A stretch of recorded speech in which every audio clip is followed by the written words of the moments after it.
பிரியமானவர்களே, இன்றைய இறை வார்த்தைகளாகிய பாரூக்கு நூலில் இருந்து அதிகாரம் 5 இறை வார்த்தைகள் 1-9 வரையும், திருத்தூதர் பவுல் பிலிப்பியருக்கு எழுதிய திருமுகத்திலிருந்து அதிகாரம் 1 இறை வார்த்தைகள் 4-6 மற்றும் 8-11 வரையிலும், லூக்கா எழுதிய தூய நற்செய்தியிலிருந்து அதிகாரம் 3 இறை வார்த்தைகள் 1-6 வரை சற்று நேரம் தியானித்து பேசலாம் வாங்க.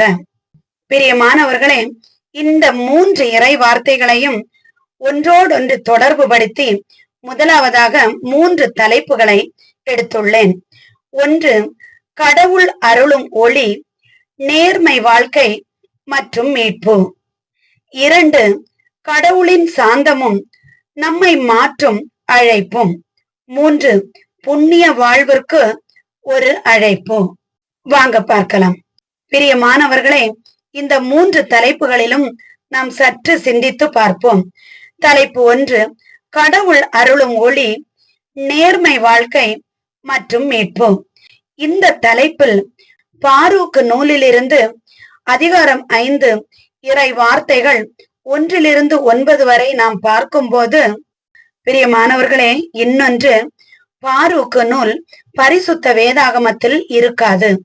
அது திருவிவிலியத்தில் மட்டும்தான் உள்ளது. பரிசுத்த வேதாகமத்திலிருந்து ஒதுக்கி வைக்கப்பட்ட 9 புக்குகளில் ஒன்றுதான் இந்த பாரூக்கு. ஆனால் அந்த ஒதுக்கப்பட்ட 9 புத்தகத்திலும் ஒவ்வொன்றும் மணிமணியான இறைவனுடைய வார்த்தைகள் உள்ளது. அதுதான் நமக்கு இன்றைய இறை வார்த்தைகளிலும் சொல்லப்பட்டிருக்கிறது. வாங்க அந்த தலைப்பை பற்றி இனி பேசலாம். பாரூக்கு நூலில் சொல்லப்பட்டிருக்கிறது, ஆண்டவர் உன் பேரொளியை காட்டுகிறார். இது மனிதர்களுக்கு ஆண்டவர் வழி காட்டும் ஒளி.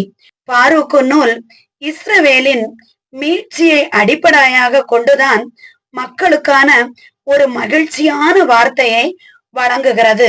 அதாவது, ஆண்டவரே நமக்கு வழியாக ஒளி காட்டுகிறார் என்பதை அழகாக ஆசிரியர் எடுத்து கூறுகிறார். அடுத்தது, பவுல் பிலிப்பியரில் சொல்லும்போது சொல்கிறார், மக்கள் ஒரு புனிதத்தனத்தோடும் குற்றமற்றவர்களாகவும் கிறிஸ்துவின் நாளுக்கென்று தயாராக இருக்க வேண்டும் என சொல்கிறார். பிரியமானவர்களே, கிறிஸ்துவின் நாள் வரப்போகிறது. அதில் நாம் தயாராக இருக்க வேண்டும்.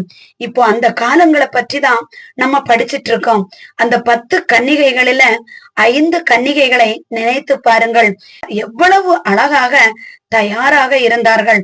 அதுபோல் நாமும் தயாராக இருக்கும்படி பவுல் பிலிப்பியரில் சொல்லுகிறார்.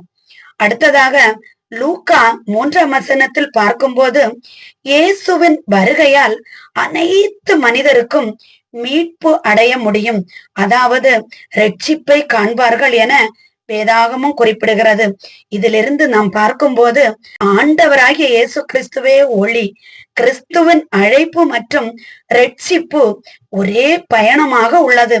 அந்த பயணத்தில் நாம் இணைந்து கொள்ள ஆண்டவருடைய வருகைக்காக புனிதத்தோடும் குற்றமற்றவர்களாகவும் ஆண்டவருக்கு எதிர்கொண்டு செல்ல காத்திருப்போம். 2வது தலைப்பு, கடவுளின் சாந்தமும் நம்மை மாற்றும் அழைப்பும். இந்த தலைப்பில் அடிப்படையாக பாரூக்கு என்ன சொல்கிறார் என்றால், ஆண்டவராகிய இயேசு கிறிஸ்து நம் வாழ்வில் ஒளி தூண்டுகிற மாற்றங்களை நமக்கு தருவார் என அழகாக சொல்கிறார். இதில் பவுல் பிலிப்பியரில் என்ன சொல்கிறார் என்றால், தேவனுடைய கிருபை குற்றமற்றவர்களாக நம்மை மாற்றுகிறது. பிரியமானவர்களே, லூக்காவில் சொல்லப்பட்டுள்ளது, அனைத்து மக்களும் ஆண்டவருடைய ரட்சிப்பின் அழைப்பை கேட்டு நடக்க வேண்டும். அப்போதுதான் நாம் அவருடைய ரட்சிப்பை பெற்றுக்கொள்ள முடியும். தேவனுடைய பிள்ளைகளே, தேவன் நமது மீது வைத்துள்ள சாந்தம் நம்மை மாற்றி அவருடைய அன்பையும் அவருடைய பாசத்தையும் தந்து அவருடைய ஒளியையும் நமக்கு வழங்குகிறது. தலைப்பு 3, புண்ணிய வாழ்விற்கு ஓர் அழைப்பு. இந்த தலைப்புக்கு பாரூக்கு சொல்லுவது என்னவென்றால், மனிதர்களாகிய நாம் அசுத்தம் என்கிற ஆடைகளை களைந்து ஒளி என்கிற ஆடையை அணிய வேண்டும் என பாருக் சொல்கிறார். பிலிப்பியரில் பவுல் சொல்கிறார், புனிதமாக நாம் வாழ கிறிஸ்துவனுடைய நாளுக்கு முன்னே நாம் ஆண்டவருடைய நற்செய்தி அறிவிப்பாளர்கள், ஆண்டவருடைய பிள்ளைகள் என்ற ஆடையை அணிந்து தயாராக இருக்க வேண்டும். லூக்காவில் சொல்லப்பட்டுள்ளது, இயேசுவின் வருகையால் நாம் நம்முடைய வாழ்க்கை ஒளிமயமான ஒரு வாழ்க்கையாக, புனிதமான ஒரு வாழ்க்கையாக மாற இந்த வார்த்தை நமக்கு உறுதி அளிக்கிறது. பிரியமானவர்களே, நாம் புண்ணிய வாழ்க்கையை பெற்றுக்கொள்ள வேண்டும் என்பதுதான் ஆண்டவருடைய அழைப்பு. ஆண்டவருடைய அழைப்பை ஏற்று நாம் ஆண்டவருடைய ஒளியில் நடக்க ஆயத்தமாவோம். மேலும் பிரியமானவர்களே, இன்றைய இறை வார்த்தைகளுக்கு தொடர்புடைய வசனங்கள் நம்முடைய வேதாகமத்தில் நிறைய உள்ளது. அதில் 1-2 எடுத்து சொல்லி முடிக்கிறேன். கடவுள் உன் பேரொளியை காட்டுவார் என்பதற்கு மத்தேயு அதிகாரம் 5:14-16 வரை சொல்லப்பட்டிருக்கிறது. நீங்கள் உலகுக்கு ஒளியாயிருக்கிறீர்கள். மலை மேல் உள்ள பட்டணம் மறைவாக இருக்காது. தேவன் நம் ஒளியை வெளிப்படுத்தி நம்முடைய வாழ்க்கையை ஒரு சூரியனை போல மாற்றுகிறார். அடுத்ததாக யோவான் 8ஆம் அதிகாரம் 12ஆம் வசனத்தை வாசித்து பாருங்கள் பிரியமானவர்களே. நான் உலகத்தின் ஒளியாக இருக்கிறேன். என்னை பின்பற்றுகிறவன் இருளில் ஒருபோதும் நடக்க மாட்டான், வாழ்வின் ஒளியை பெறுவான் என சொல்லப்பட்டிருக்கிறது. ஆண்டவராகிய இயேசு கிறிஸ்துவே அந்த ஒளி. நாம் அந்த ஒளியில் நடக்க தயாராக இருக்க வேண்டும். கிறிஸ்துவின் நாளுக்கென்று குற்றமற்றவர்களாக வாழுங்கள் என்பதற்கு ஏற்ற தொடர்புடைய வசனங்கள் மத்தேயு 5:48 வாசித்து பாருங்கள்.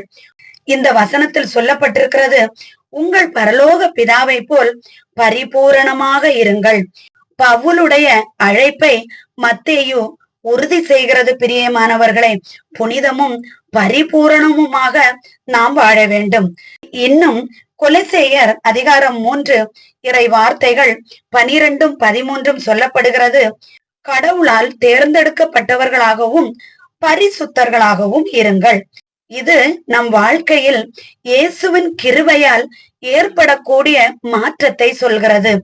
ஆண்டவரால் தேர்ந்தெடுக்கப்பட்ட நாம் பரிசுத்தர்களாக வாழ வேண்டும். பிரியமானவர்களே, மூன்றாவதாக லூக்காவில் சொல்லப்பட்டுள்ள மனிதர் அனைவரும் கடவுள் அருளும் மீட்பை காண்பர் என்பதற்கு தொடர்புடைய வசனங்கள் யோவான் 3:16 பாருங்கள்.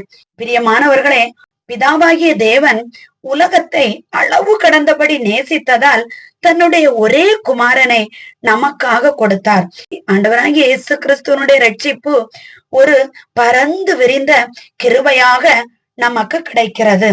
இன்னும் சங்கீதம் அதிகாரம் 98 இறை வார்த்தைகள் 2-3 சொல்லப்பட்டுள்ளது, கடவுள் தனது மீட்பை வெளிப்படுத்தி உள்ளார், தமது நீதியை எல்லா மக்களுக்கும் காட்டியுள்ளார். பிரியமானவர்களே, ஆண்டவருடைய நீதி எல்லா மக்கள் மேலும் விளங்கும். நாம் ஆண்டவருடைய பிள்ளைகளாக ரட்சிக்கப்பட்டவர்களாக வாழும் போது ஆண்டவருடைய ஒளி நம்மேல் பாய்ச்சப்படும். நாம் ஒளியில் நடப்பவர்களாக மாறுவோம். இன்னும் பிரியமான தேவனுடைய பிள்ளைகளே, ஆண்டவருடைய வருகைக்கும் தீர்க்க தரிசன வாழ்க்கைக்கும் ஏற்றபடி ஆண்டவர் கடைசியாக ஒன்று சொல்லி இருக்கிறார் பாருங்கள். வெளிப்படுத்தின விசேஷம் 21-23 வசனத்தில் பாருங்கள், பரலோக ராஜ்யமாகிய அந்த நகரத்தில் சூரியனுடைய ஒளியோ நிலவனுடைய ஒளியோ இல்லை, கடவுளுடைய மகிமைதான் அங்கே ஒளியாக பிரகாசிக்கிறது. கடவுளின் ஒளி கடைசியில் நம்மை முழுமையாக வழி நடத்தி கொண்டு செல்கிறது. புதிய எருசலேம் பரலோக ராஜ்யத்திலிருந்து இறங்கி வரும்போது நாம் மனவாட்டிகளாக தயாராகி ஆண்டவருக்கு எதிர்கொண்டு செல்ல வேண்டும். நாம் தயாராக இருக்க வேண்டும். பிரியமானவர்களே, இதற்காக நாம் செய்ய வேண்டியது ஒன்றே ஒன்றுதான். விழித்திருந்து ஜெபியுங்கள். பிரியமானவர்களே, ஸ்தோத்திர பலிகள் சொல்லுங்கள், நன்றி மன்றாட்டை சொல்லுங்கள், ஆண்டவருக்கு மகிமையை செலுத்துங்கள். ஆண்டவருடைய பிள்ளைகளாக நாம் வாழ ஆண்டவரிடம் கெஞ்சி மன்றாடுவோம். கர்த்தருக்குள் எப்பொழுதும் மகிழ்ச்சியாயிருப்போம். கிறிஸ்தவர்களாக அல்ல, கிறிஸ்துவுக்குள் வாழ்வோம். ஆண்டவராகிய இயேசு கிறிஸ்து இந்த ஒவ்வொரு வார்த்தைகளின் வாயிலாக நாம் அனைவரையும் ஆசீர்வதித்து காத்து ரட்சித்து வழி நடத்துவாராக. ஆமேன். என்றும் அன்புடன் லைலா ஜேசுபாலன்.